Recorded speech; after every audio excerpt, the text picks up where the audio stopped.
When did you last truly laugh with someone?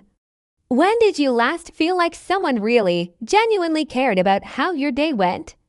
If you're struggling to remember, this video might be the most important one you watch today. Because what we're about to talk about isn't just loneliness. It's something far deeper and far more dangerous than most people realize. Millions of seniors around the world wake up every single morning to complete silence. No phone calls, no visits, no one asking how are you. And here's what nobody tells you: that silence is not just painful. According to science, chronic loneliness is as damaging to your health as smoking 15 cigarettes a day. Let that sink in for a moment.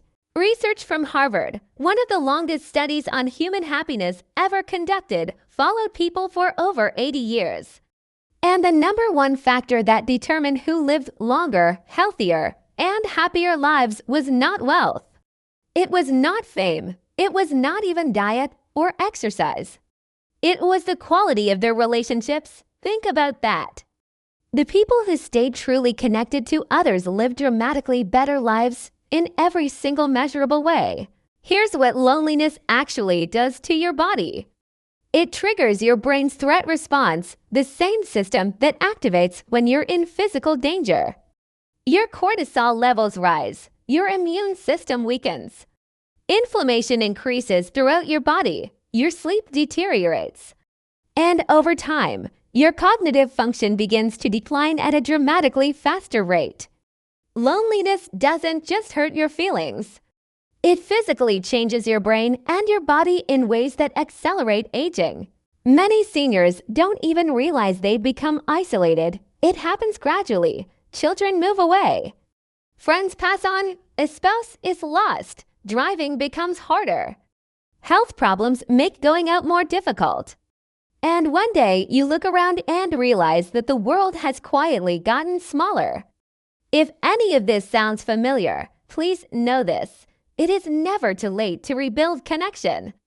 And today, we're going to show you exactly how.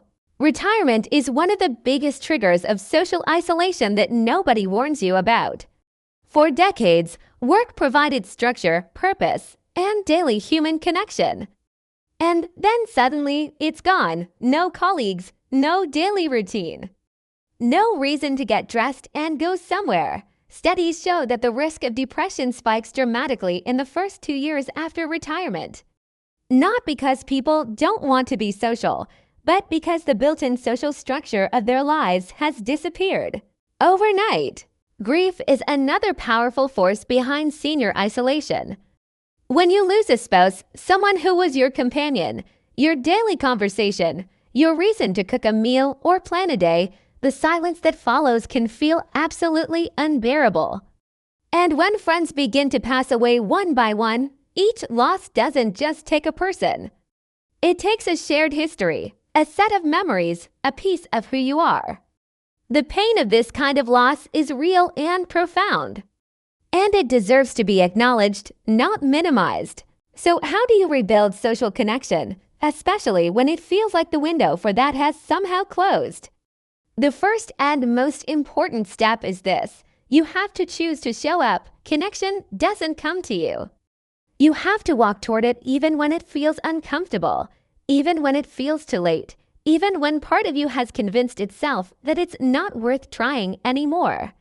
Community centers, senior groups, church groups, hobby clubs, these are not just places to pass the time. They are lifelines. Volunteering is one of the most powerful antidotes to loneliness that exists, and the research on this is extraordinary. When you volunteer, you gain a sense of purpose, a structured reason to leave the house, and immediate human connection.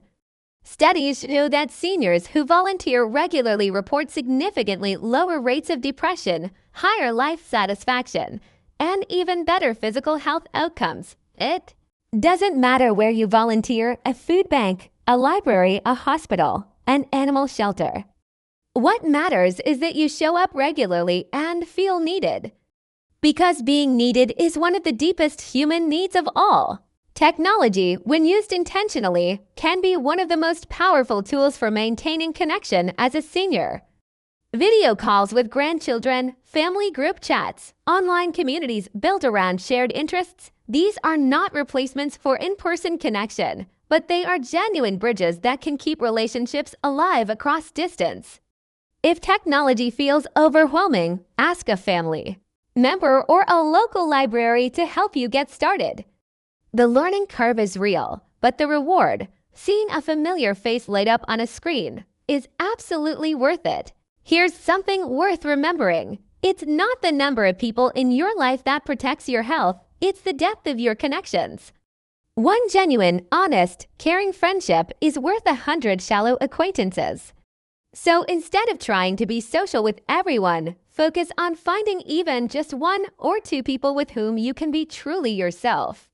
Share your stories, ask real questions, be vulnerable. That kind of connection, the kind where someone truly sees you, is what the science says actually keeps you alive and well. One of the most natural ways to build new friendships later in life is through shared activities.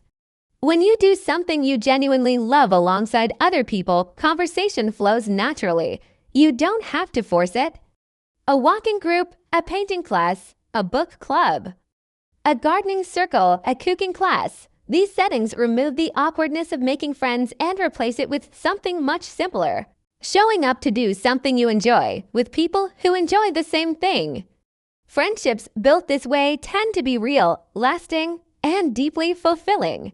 Never underestimate the power of a pet. Studies consistently show that pet owners, especially dog owners, have lower blood pressure, lower cortisol levels, and significantly lower rates of loneliness and depression.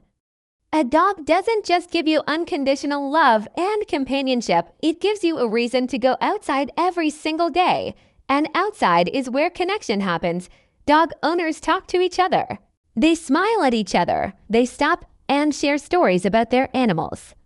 A pet can quietly rebuild your entire social world in ways you never expected.